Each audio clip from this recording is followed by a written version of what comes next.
and welcome back to the Hilltop Pillbox here in Abbotsford, British Columbia, Canada, and we are in the first round of Operation Market Garden. And since I'm on the Allies side, I really hope our game goes better than the real Market Garden went for the Allies. But who's all playing this game? Well, we've got the European Axis, Germany and Italy, being played by Hell on Wheels. And the Japanese are being played by the Chaplain. So Hell on Wheels and the Chaplain. Looks like they got all their bases covered on that one.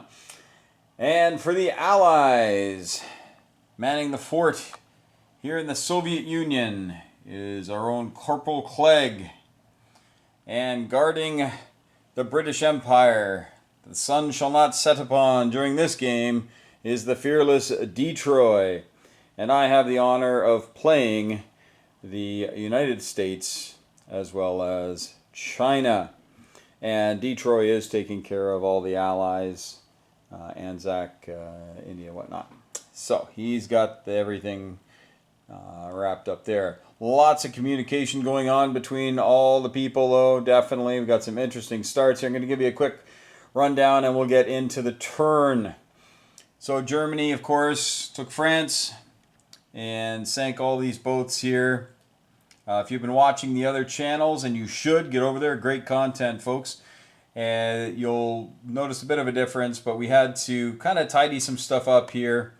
And this is the end result, is the Germans still have a sub up there, and they have a battleship and a destroyer down in 110. And then they've got their cruiser and a transport in 112. Now we've got the Germans in France. They did try to get into Normandy and Bordeaux, but they went a little late. Just brought one tank and two mechs and lost a couple units on the first round. So the tank had to retreat to Holland, Belgium. He'll be back. All right. The Soviets built up. Had a nice build. I really like this build.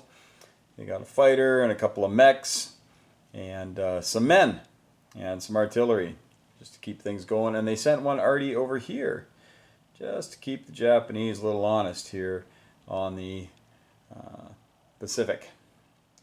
In China, the Japanese, a little bit of an unorthodox start, but I'm sure it'll reap dividends for them. Typical up north stuff moving in, but they didn't bring in two artillery into Anhui. In fact, they picked one up and they brought it down here to Guangxi, and that's pretty typical, right? The whole Air Force comes into here. But they didn't even attack Yunnan. No, they got a huge stack in Hunan, though. A very big stack. And obviously you're going to see what my response will be to that. Can we say Banzai? And of course, big fleet here. But they did bring a couple of carriers out here within range of this meager offering in C-Zone 26. So I've got to do something about all this. They built 3 transports, so they now have 4 transports up there, 2 transports in the south, and things to move. So yeah, it will be interesting to see what they do with it. But here's our buy. So for America, we've got $52. We're going to spend $4 on tech. We're going to spend $40 on fighters. They're all fighters. I didn't have the same sculpts or anything. These ones here, as well as many of the beautiful ones that you do see around my table, anything with good paint on it, that's from the man, the myth, Panzer King. I know this is a bit of a sidebar. I do this in my classes. My kids roll their eyes, but they know it's coming. Look at this. Beautiful Italian bomber. These planes are so beautiful, it'll be a shame when we shoot them down. I'll feel badly for but a moment. And so that's what we got. So we've got those and a transport. And so that takes us all the way to our money. And I don't have the card in front of me for some reason, but I believe that's our money. We may be saving $1. We may, because this might be 7. But I think that might not happen until we're at war. Folks, I've been playing so many different versions of games. I've been playing, so many. You've seen my channel, right? Like I play all these different versions, and sometimes I get some of the minor things confused. But my guys they'll let me know if I just saved $1 or not. So that's our build: 4 fighters, tech for 4, and a transport for either 7 or 8. And over here we've got China. And China, because Yunnan, the Burma Road, remains open, we're able to buy some artillery. And knowing we'll never be able to buy artillery again, we're going to spend our 12 bucks on 3 artillery. All right, so the big attacks. We don't have any big attacks. All right, so what we're going to be doing is we're going to be moving people around here in China. So pay attention, folks. Everything in Sichuan goes into Shenxi. Everything in Kwaichao goes into Shenxi. The Suyuyan there is going to just chill for now, because as of right now, you just can't hit it with an awful lot. So we're going to leave it like that. Actually, you know what? We're going to put one more guy in there. We're going to put one more guy. So we got 3 at 2. Maybe we'll take some of his stuff off there. And the guys in Yunnan, they're backing up. Okay, live to fight another day. So that's what we're doing there. All right, so then we put on our guys. We're just going to do all of China's move right now. Of course, they go into Shenxi in the big stack. And so we have in Sichuan 4 infantry, in Suyuyan 3 infantry, and in Shenxi we have 8 infantry, 3 cavalry, 3 artillery, and a fighter, a flying tiger. And then China will collect $9. So China has $9 for next turn. America, USA. All right, this fighter can go 5. 1, 2, 3. That's all we can do. 1, 2, 3, 4, 5. Can't quite make it anywhere else. We could land in the Caroline, but I don't think Japanese would appreciate that too much. These boats here can move 3. So we're going to go 1, 2, 3. They're going to end up in 23.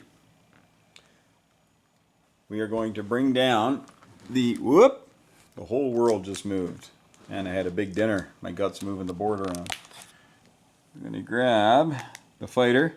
It's going to come down to Hawaii. There we go. And we're going to grab our fleet here. And we're going to come back to 10. And that is all we're doing on this side of the board. And not a lot going on this side of the board. Okay. We are going to grab all this stuff, put it into the east, but we're going to grab the bomber, our Strat bomber, and he's going to come on over to the western U.S. All right, there we go, to the western U.S. There he is. Sorry, folks. This is the first time I've played on a 4x8 map in almost a year, so I'm not used to it anymore. All right, so then our placements go on because there's really nothing else we can or want to move. So we'll be putting 2 fighters in the transport in the west because we have, of course, a 3-unit build limit. And then we're going to be putting the other 2 fighters over here, and we're actually going to put them in the central U.S. Okay, so those guys are in the central U.S. Oh, and this fighter is going to move to the central U.S. Pardon me. All right, so let's go over what we got where. We got 3 fighters in the central U.S. We've got 2 infantry, 3 mech, artillery, tank, and 2 AA guns. And, of course, the cruiser transport to start 101. We have 2 men in the Philippines. Got a fighter in Guam. Destroyer sub in 23. 3 fighters, 2 men in the Hawaiian Islands. And our entire Pacific fleet is there. And nothing else got built on the land, but the bomber and 2 fighters are there. But no other ground units got built, so nothing to add. So hopefully that's pretty easy for you, my allies and my enemies to comprehend. I think it was pretty straightforward. Going to pass the reins on over to Detroit in the UK, and he is going to let us know what happens with the United Kingdom and their global empire. Head over to these channels, folks. I'll list them again in my description box, and head over there and give them some love. Smash that sub button and that like button and whatever else you're supposed to do on these YouTube channels. Make sure that you let these people know you're watching. Give them some good comments. But hey, be nice about it. Everybody makes mistakes, forgets things, errors, things like that. And sometimes the dice just make you look foolish. So that's why I didn't roll any dice this time. Because I just didn't want to look foolish. Well, maybe I did that without the help of the dice, didn't I? We'll see. Take care, folks.